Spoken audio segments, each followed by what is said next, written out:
Na-impound yung sasakyan, hindi mo alam. Nailabas yung sasakyan, hindi mo alam. Nagamit sa krimen yung sasakyan, hindi mo alam. Ano ang hindi mo pa alam? 4:30 PM pa lang, magkasama na kayo. Sino nag-order sa iyo na isakay mo sa sasakyan yung tinamaan na si Brian Laresma? Team leader po namin. Sino nga? PMSG Makaraig po, Your Honor. Naka-impound sa inyo yan, 2 taon na, hindi mo pa rin alam? So ngayon, Michi, according sa affidavit mo, nakasakay kayo dun sa green car. Is this correct? Your Honor, sa motor po ako nakasakay. Nakasakay ka sa motor. Pero ilan ang sasakyan na ginamit nyo sa operation? Bali, sir, isang motor at isang kotse, sir. At yun yung green car. Yes, sir. Anong ang pangalan ng sasakyang yon? Yung green? Toyota Vios, sir. Wala kayong kasamang ibang sasakyan na sumusunod sa inyo? Wala? Wala po, sir. Walang maroon car na nakasunod sa inyo? Wala? Wala po, sir. Wala. Under oath ka, Michi, ha? So, doon sa green car na sinasabi mo, ang sino nagmamaneho nito? Sa green car, yung sasakyan na ginamit sa operation, sino nagmamaneho? Si Police Staff Sergeant Karandang, sir. Si Sergeant Karandang. Which andito si Sergeant Karandang, di ba? At sa kalapit ni Karandang, sino nakaupo? Si PMSG, yung team leader, sir. PMSG Makaraig, sir. Si Juan Makaraig. Will you confirm this, Juan Makaraig, Sergeant Makaraig, na ikaw nakaupo doon sa green car? Yes, sir. Green car, ah? Diyan, Makaraig, ah. Okay. So, sino nasa likod ng green car? Makaraig, ikaw nga na doon sa upuan sa harapan, eh. Sino nasa likod? Ang kasama ko po ay, ang driver po, sorry. Ang media po. Media representative po. Media representative. Sino-sino pa? Patrolman Carpi po. Saka sino pa? Ang barangay official po. Barangay official. Ano pangalan ng barangay official? Konsihal Dante Magpantay, Your Honor. Dante Magpantay, ang barangay official. Anong oras nyo kasama? Nung lumakad kayo, alas 7. According sa affidavit, alas 7, diba? Correct? Yes, sir. Correct, alas 7. So, okay, alas 7 na nakalagay dito sa judicial affidavit ninyo, Michi. Michi, will you confirm this, na yun ang nakasakay sa green car? Yes, sir. So, nandun si Makaraig, nasa kanan ni Karandang, si Carpio nasa likod, at si Dante Magbantay na konsihal nandun, at ang representative ng media andun din. Is that correct? Yes, sir. Okay. I will show you a affidavit signed by Konsihal Dante Magpantay na administering officer nito ay si Lieutenant Colonel Romel de Guzman Sobrido. Kilala niyo ba si Colonel Sobrido? Yes, sir. Kilala niyo. Okay. At dito sinasabi ni Dante Magpantay, Konsihal Dante Magpantay, okay? Kinakwento niya dito sa kanya affidavit kung ano nangyari. Ganito po iyon. Ako po ay nakaupo sa balkonahin ng aming bahay sa Sitio Bulihan, Barangay Lipahan, San Juan, Batangas.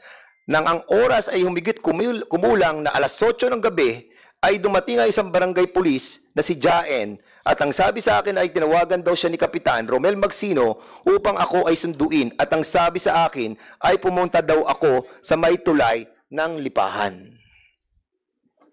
Pichi, alas 8 siya. Pinasundo ni Kapitan para pumunta doon sa bridge ng Lipahan. Ngayon, sinasabi ni Makarait, nandun sila sa sasakyan ninyo. Alas 7 pa lamang. And prior to that, sa judicial affidavit mo, 4:30 PM pa lang, magkasama na kayo. So ngayon, will you deny the affidavit that was administered by Colonel Sobrido and at the same time executed by Consular Magpantay? Alin ang totoo dito sa dalawang to? Yung affidavit ni Magpantay o yung judicial affidavit mo? Sir, sorry sir, wala po akong knowledge para mag-comment sir doon sa huling affidavit po ni Konsehal Dante Magpantay sir. Okay, ang sabi ni Konsehal Magpantay, alas 8 siya ng gabi, pumunta doon sa bridge. Ang sabi mo naman, dito sa judicial affidavit mo, 4:30 pa lang magkasama na kayo or before 4:30 magkasama na kayo. And I will show you something. Mitzi, saka Sergeant Makaraig, ano? Yung sinasakyan yung sasakyan na kulay berde na sinasabi mo, Sergeant Makaraig, no? Pakita natin dito sa video kung anong oras siya pumunta doon sa bridge. Para makita natin kung talagang alas 7 ba kayo or 4:28 pa lamang andun na kayo. Then, sige, pakita natin. Ayan, makita nyo, 2024 ng 16:28. Stop. Stop. Balik nyo.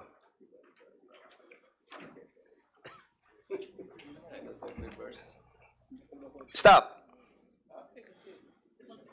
Mabagal tong ating mga technical. Ayan. Is that the card that you used?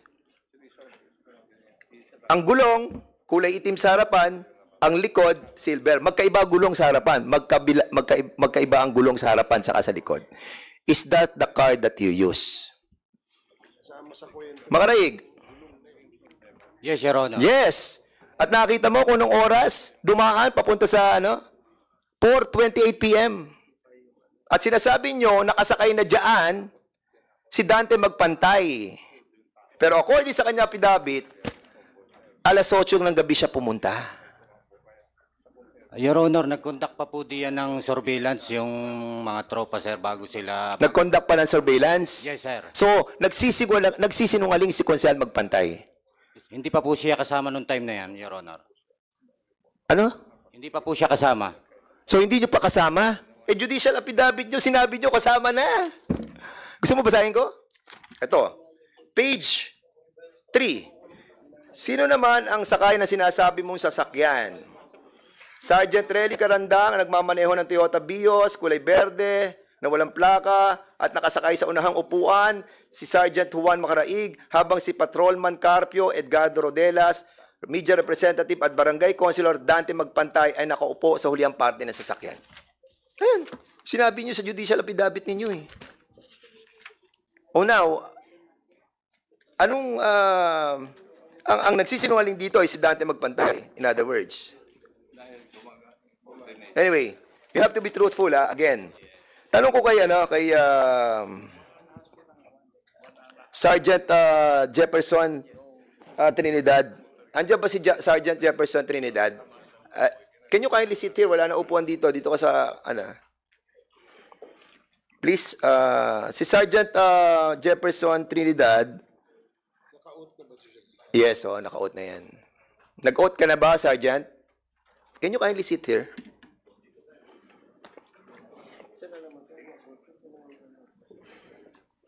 Magkaiba yung gulong, kasama sa drawing yan. Sa drawing yan, yung pared, yung gulong, ng laban, kasama yan sa kwento. Laging ganyan. Can you kindly, paki-open mo nga uli? Pakita natin yung susunod na car.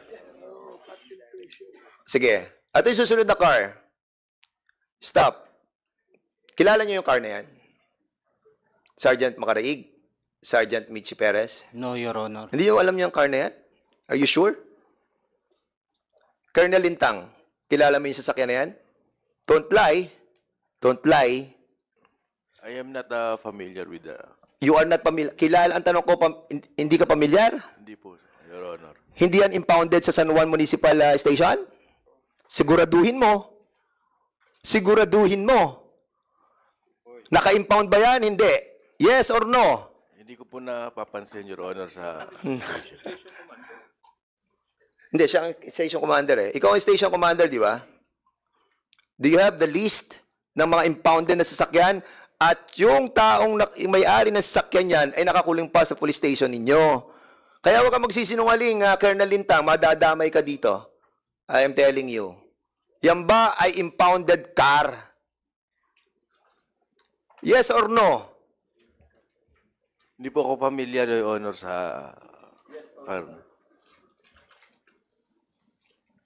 Colonel Lintang, babalikan ka namin. Maniwala ka. We will be asking for the record of this car that is impounded in a municipal police station ng San Juan. Sige, Mr. Malinaw. Major, Colonel Malinaw, can you tell us about this car? Sir, good morning sa ating lahat po.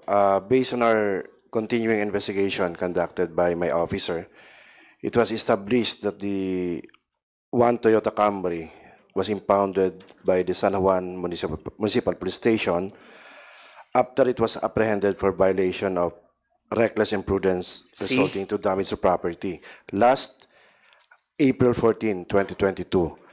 And also, sir, it was based on the account of the witnesses and the video presented, ito po yung kinargahan ng biktima after the shootout. O, kita mo? So, these findings, sir, that we have established in our continuing investigation will form part of the aggravating evidence that we have to be submitted, sir, in the ongoing criminal and admin case against these police officers. Rest assured, sir, itong effort po namin, sir, I will form part of the evidence to be used in the current admin and criminal cases, sir. PD Malinaw, thank you so much. And RD, Lucas, thank you so much for that confirmation. No? And masakit man, pero we have to clean up yung ating pong structure. Colonel Lintang, alam mo to, police station mo to. I reminded you kanina, not to lie. Di ba? And you are protecting your men. In this kind of situation, when somebody died, you don't have to protect your men. Ha? Ang kailangan, gamitin mo yung puso at wisdom mo. But in this case, naka-impound sa inyo yan, 2 taon na, hindi mo pa rin alam? Hindi ka ba naawa doon sa mga pinatay ng ganun-ganun na lamang? Ha, Colonel Lintang? Your Honor, marami po kasi naka-impound sa... Later, Colonel Lintang. Babalikan kita. Punta tayo kay Karandang. Mr. Chair, ayaw ko lang iwanan yung... Sige po. Colonel Lintang, ikaw ang Chief of Police. Yes, Your Honor. Doon sa mga sagot mo, ang ibig lang sabihin, hindi mo alam kung anong nangyayari doon sa command mo. Di ba? Na-impound yung sasakyan, hindi mo alam. Nailabas yung sasakyan, hindi mo alam. Nagamit sa krimen yung sasakyan, hindi mo alam. Ano ang hindi mo pa alam? Hanamagan. Anong klase kang hepe? It's either you are lying or you do not know what is happening within your command, and therefore you're not fit to be the station commander of a PNP unit. Yun ang aking conclusion sa pagsasagot mo dito eh. Ako tuloy ang napapahiya, iho. Thank you, Mr. Chair. Okay, thank you so much. Jefferson, Sergeant Jefferson Trinidad, ikaw yung investigador, di ba? Nung kasong to. Together with Corporal Miko M. De Chavez. Asa si Miko De Chavez? Can you kindly sit here? Para, diyan ka na lang. Okay ka na dyan. Diyan ka sa upo sa may dulo. Okay. Kayo ang gumawa ng affidavit ng di ba? Yes, Your Honor. We will be reminding you not to lie, because kapag napatunayan namin mamaya, I will be forced to include you doon sa will be cited in contempt. Please, Trinidad, I know the story. Okay. Kasama mo gawa si Corporal Miko De Chavez ng affidavit? Yes or no? Yes, Your Honor. Yes.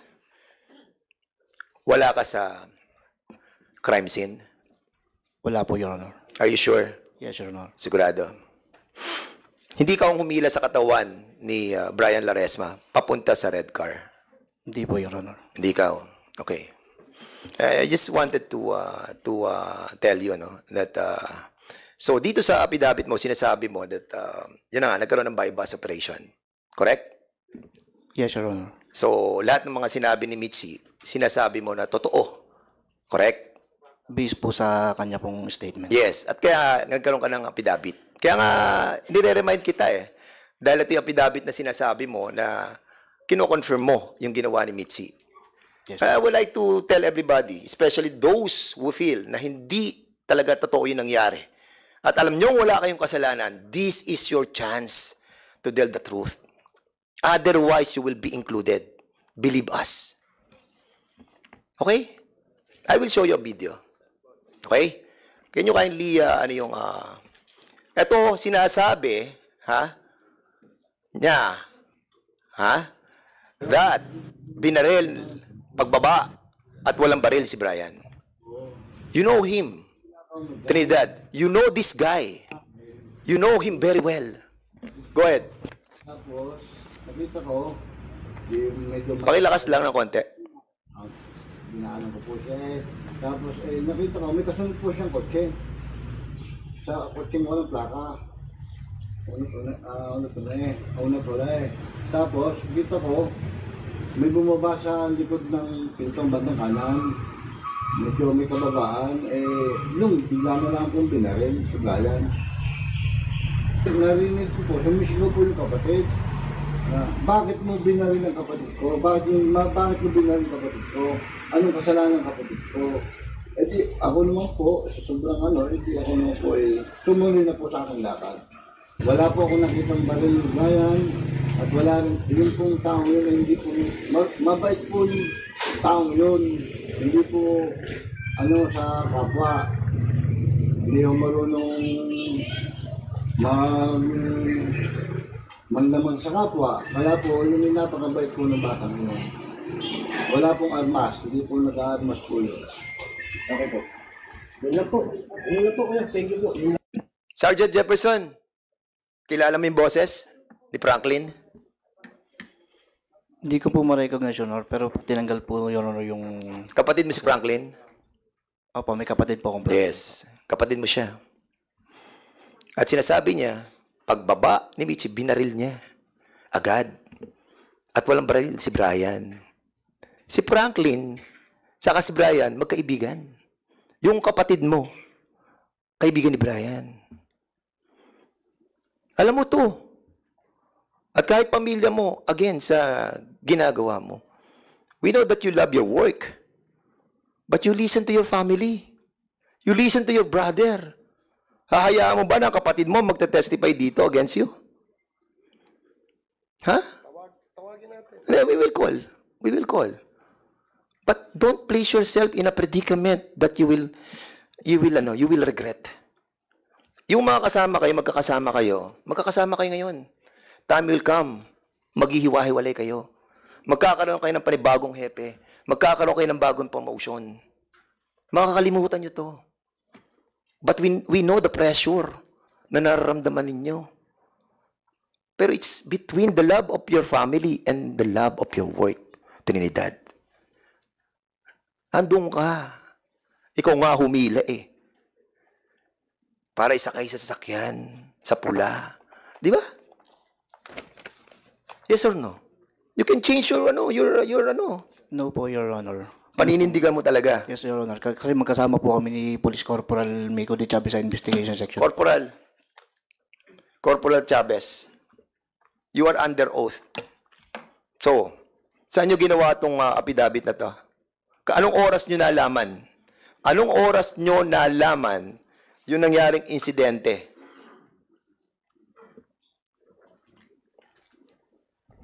Your Honor. Yes. 7:30 PM po, Sir, tinawagan po kami ng team leader na si PMSG Macaraig. So, alas 6 pa lang magkasama na kayo ni Trinidad. Magkasama na kayo. Ha? That day, Your Kasi Honor. si Trinidad andun sa crime scene, ha? If we found out that you are lying as well, we will be citing you in contempt as well. Tanda mo yan, Corporal Chavez. Paninindigan mo rin, nakasama mo siya sa police station. Magkasama kayo sa police station. Yes, Your Honor. Okay, sige. Paninindigan nyo. Sige. Carpio, ay Karandang. Sergeant Karandang. Morning, sir. Naka-duty ka ba nung araw na yan? Yes, sir.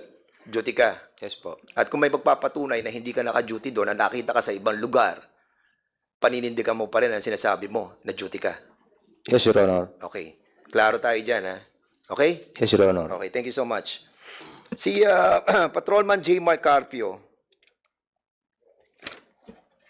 Yes, Your Honor. Good morning po. Patrolman. Okay. Nasaan ka? Saan ka nakasakay during that time?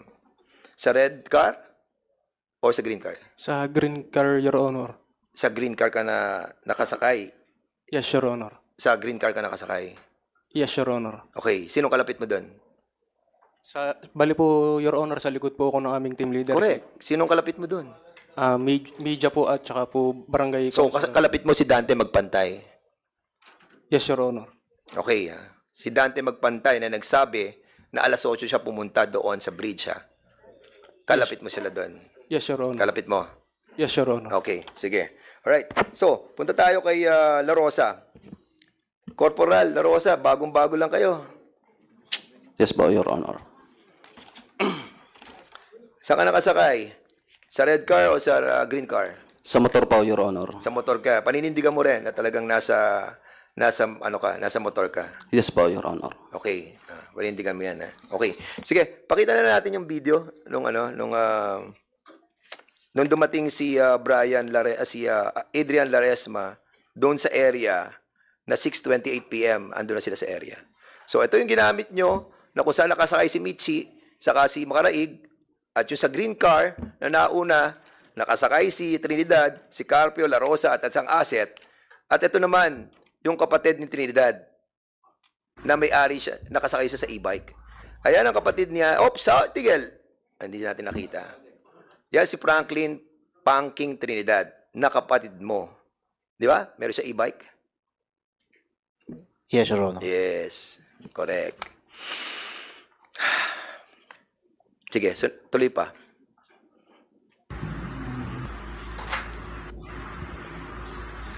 At yan si Adrian Laresma. 6:18, dumaan na. Nauna ang kapatid mo, andun sa crime scene, at sinasabi niya sa video niya, nakita niya. Binaril si Brian Laresma nang bumaba si Michi. At walang baril si Brian Laresma. Kapatid mo nagsabi, Jefferson. At mamaya, kung gusto mo, pakikita ko sa iyo yung long video ng kapatid mo. Nakakalungkot dahil talagang magsisinungaling kayo ng todo para... Hindi, depensa nila yan. Yeah, we know. And they have signed their affidavit. But sayang kayo. Si Karandang, La Rosa, si Carpio, Trinidad, si Chavez. Kasama ka dito, kasama kayo. Maniwala kayo. Sayang. We have given you the chance, no? We have given you the chance. Especially si Franklin, yung kapatid mo, yung midget, di ba? Midget siya eh. Nag-lunch pa siya kila Brian. It was confirmed by all those people who were eating together with Brian and Franklin. Magkaibigan sila eh. At pagdating doon sa bridge, tinanong pa niya si Brian, anong ginagawa mo dito? Imi-meet ko yung kapatid ko eh. And he was testifying na mabait si Brian. Nagte-testify yung kapatid mo.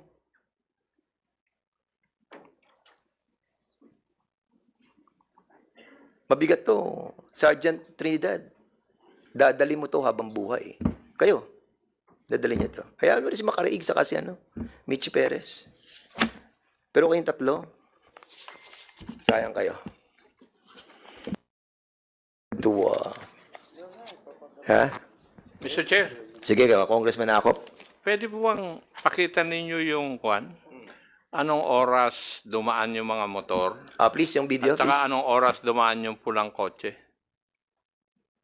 It's like 6:18 ata yung ano, yung 6:28 yung kotse. Ayan. Yung green dumaan ng 4:28. Yan. Dumaan na sila kasi sinasabi nila sa affidavit nila 4:28 dumaan yung green saka red. yes. So in other words, maaga pa. Nandun na sila. Nandun na sila. Kasi 4:28 eh. Pero sa affidavit nila, Congressman, nakalagay dito 4:30, nandun pa lang sila sa opisina. Pinapunta Yun na na ng nga eh. media. Kaya nga- ganyan. Now, Mr. Chair, may I ask the provincial director, Yes, sir. is there a possibility na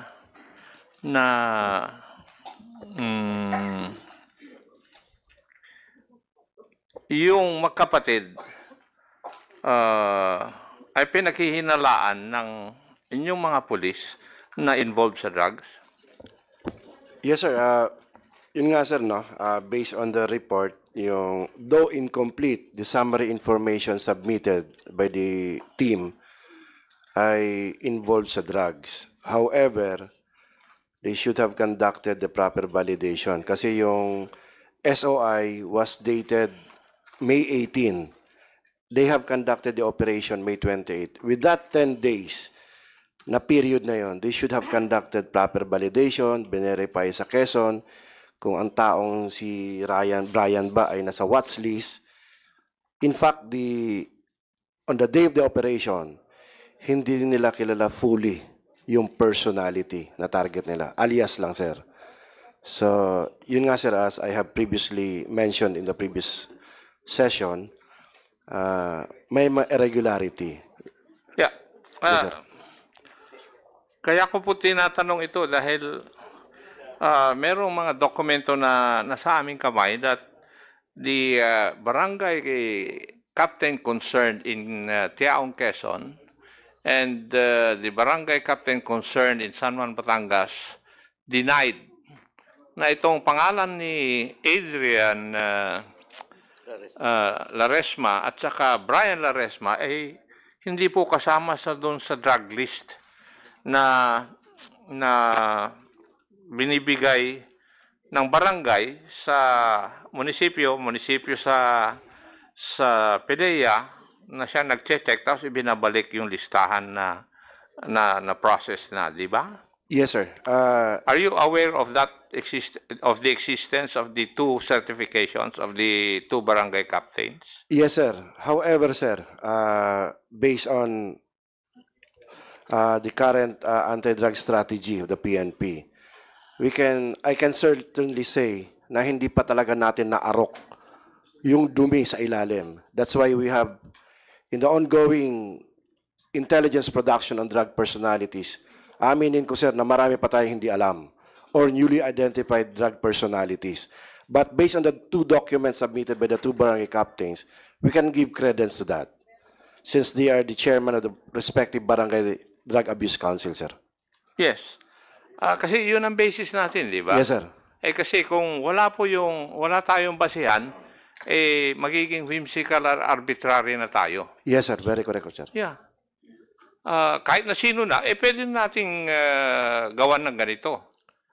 If we do not have a basis, yung listahan. Yes, sir. Tama. Now,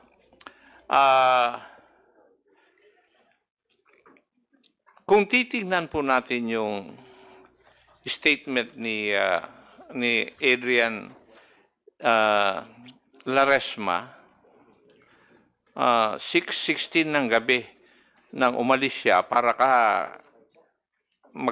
magkita sila ng kanyang kapatid na si Brian. Tama? Yes, sir. And from yung presentation ni Honorable Fernandez, 4:26 ba? Kumilos na yung team ni Macaraeg para mag-operate. Tama? Yes, sir. So, what does that tell you? Basically, sir, from the look itself, ay hindi pa sanctioned yung operation. Because as far as I can recall, the clearance given by PDEA 4A was around past 7 p.m. Yes. So the operation was not sanctioned. Was not sanctioned, sir, per regulation, and basically illegal, sir.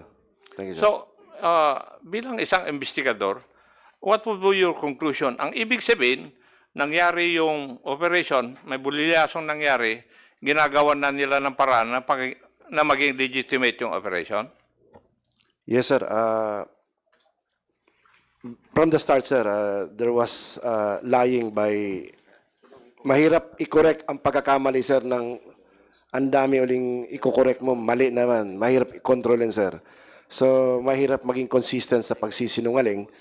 And also, their testimonies or affidavits were contradicted by the CCTV footage presented by the Honorable Chairman. So, doon, sir, medyo pong na tayo. Kaya nga yun ang mga katanungan ko eh. Kung babasahin ko kasi yung mga affidavits, hindi nag-uugma doon sa timeline ng ng video. Yes, sir.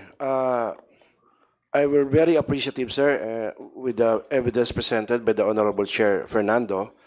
And if we may be given a copy, sir, it will form part of our I evidence. will sir. be citing you in contempt, PD.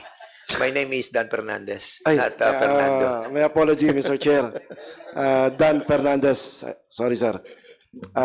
Rest assured, sir, that the evidence, sir, will form part of the proceedings that we are conducting, the admin, and of course, this will be submitted also in the criminal procedure, sir.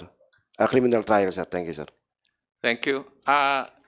Doon din sa statement ni Adrian, as compared to the complaint affidavit prepared by a certain Lieutenant Colonel Fronda and Police Staff Sergeant Penid, doon sa kay Fronda at kay Penid, wala po akong makitang red car.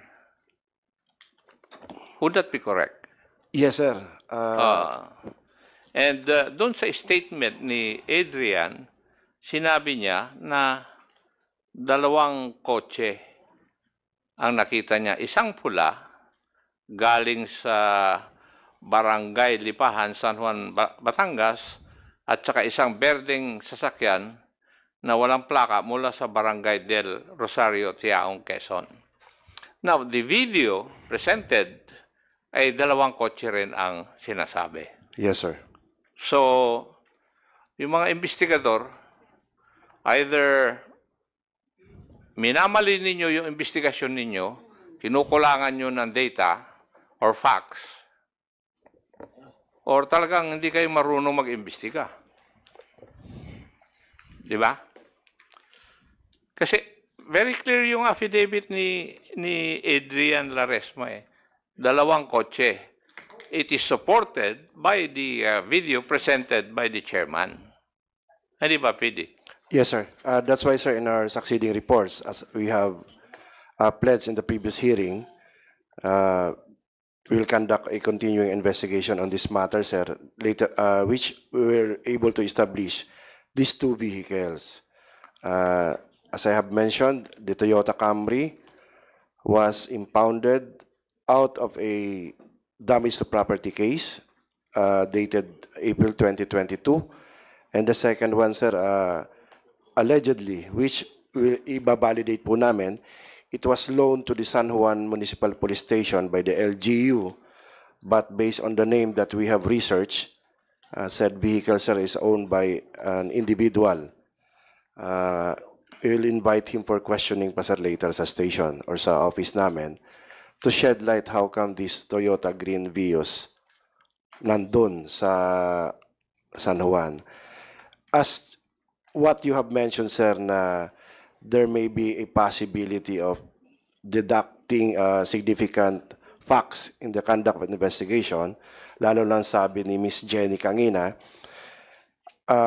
based on there were 2 affidavits, sir, taken by the PIAS, Provincial Internal Affairs Service, na kung saan na si Mr. Adrian ay guided ng kanyang tiyuhin na isang barangay kapitan. At dito sa unang affidavit na declaration ni Adrian na nakuha namin, wala pong na-mention doon na yung tinutukan, yung issue na yon. That's why, sir, in the course of the scrutiny of the affidavit, may dineklara dito sa isa sa internal affairs, dito naman wala. So, those documents form part of our evidence presented during the ongoing preliminary investigation before the Quezon Provincial Prosecutor's Officer. No.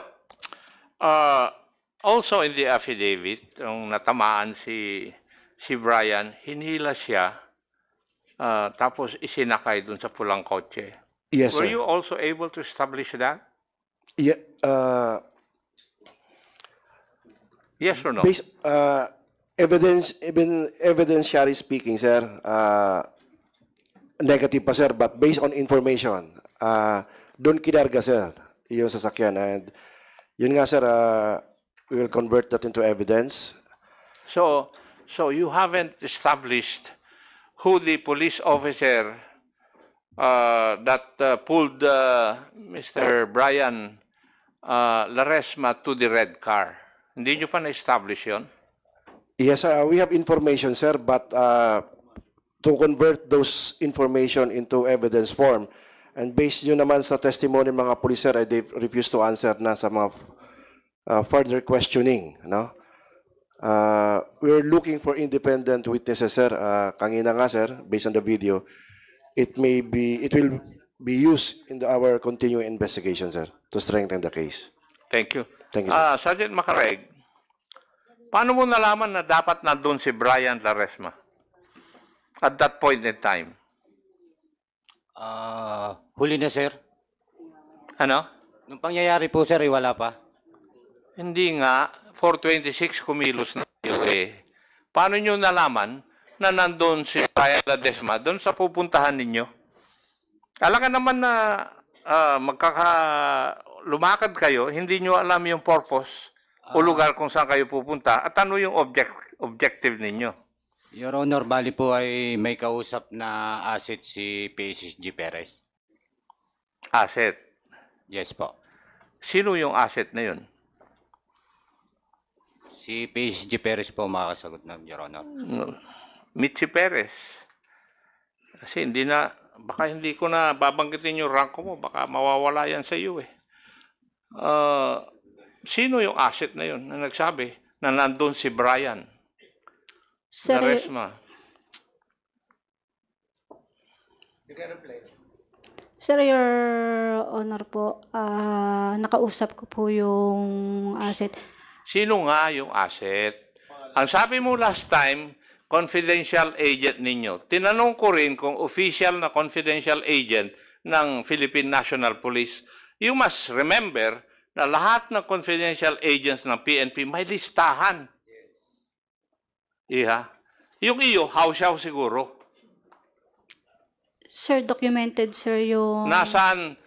In that also hearing, Mr. Chairman, I requested the PNP authorities to submit the official documents detailing therein whether the confidential agent used by Staff Sergeant Perez is an official confidential agent of the PNP. Na-comply nyo ba? PD.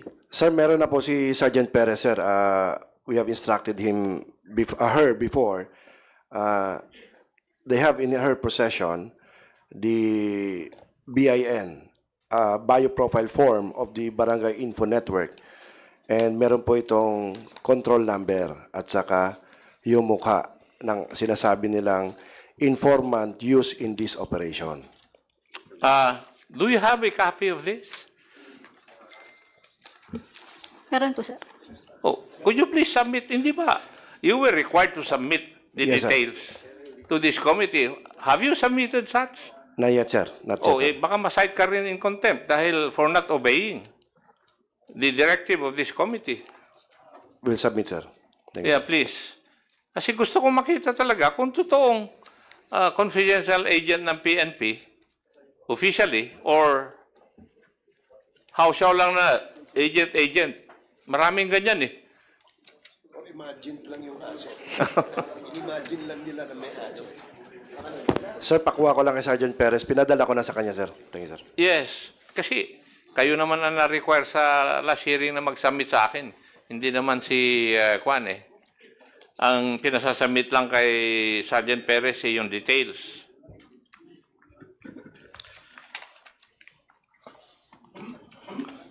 Now, Sergeant Macareg, anong oras exactly yung barilan?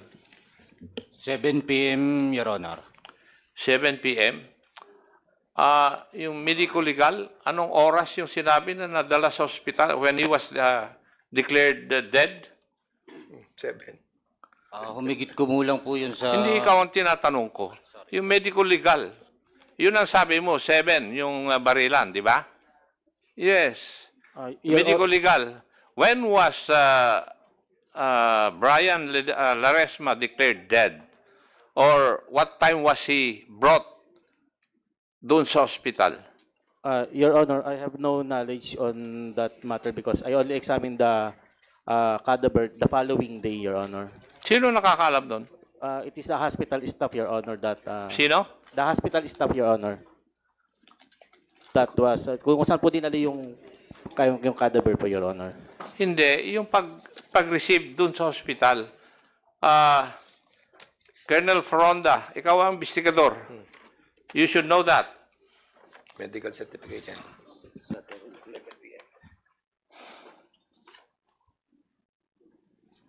Anong klase kayo investigador? Hindi nyo alam mga yan.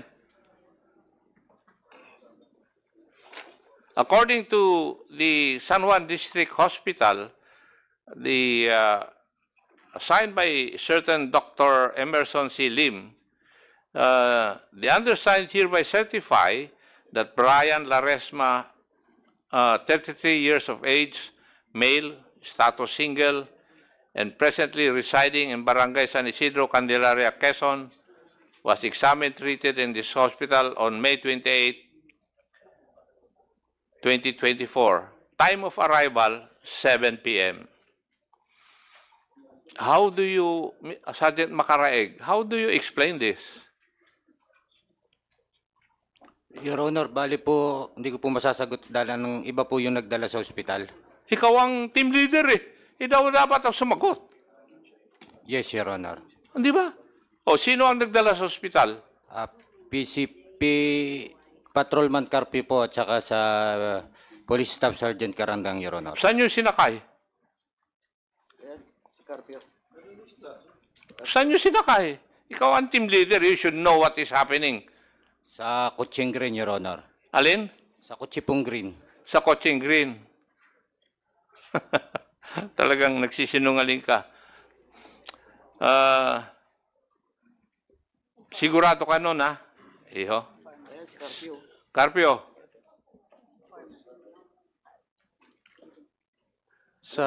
Ikaw ang nagsakay?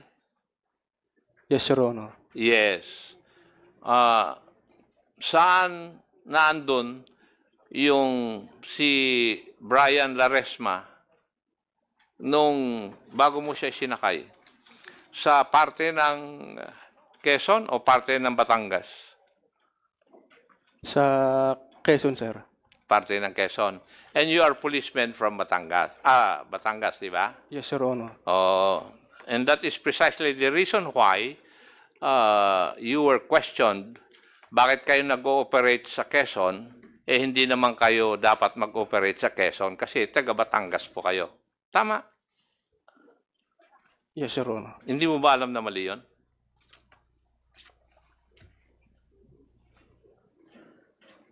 Sagutin mo ako. Alam po, Your Honor. Alam mo, pero ginawa nyo pa rin na mali, kahit mali.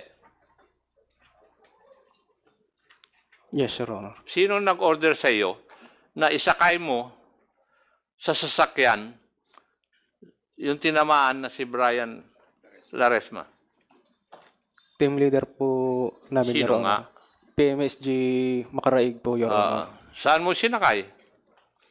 Sa Coaching Green po, Your Honor. Coaching Green. Lahat kayo, Coaching Green, ha? Pero doon sa affidavit ni Juan, sa red na sasakyan, kasi alam nyo na pag sinabi ninyo na sa pulang kotse, sasabit uli kayo dahil yung kotse na yon hindi dapat ninyo ginagamit eh. Di ba? Naka-impound yon. Tama?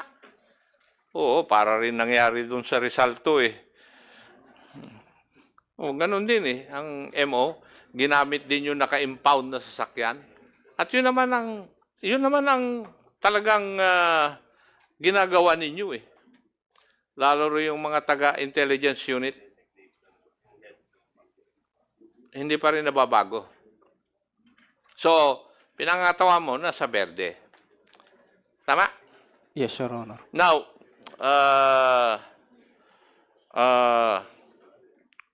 Sergeant Perez, yung pinalabas ni Chairman Caraps Paduano na report ng NBI forensic, tinamaan sa likuran ng kanang paa si Brian. Would you agree to that? Yes, Your Honor. Yes. Bakit ganun ang report?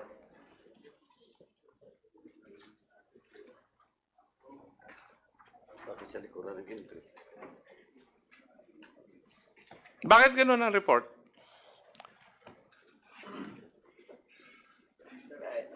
Hindi ba magko-contradict yan dun sa mga statements mo? Naisip mo na ba yun?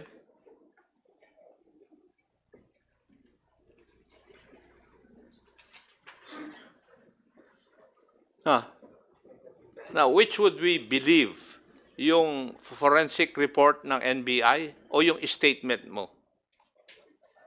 Which is supposed to be considered as self-serving for your defense.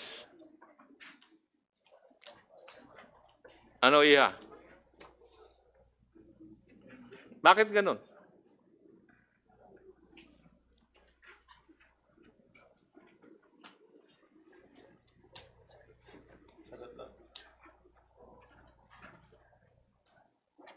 Wala.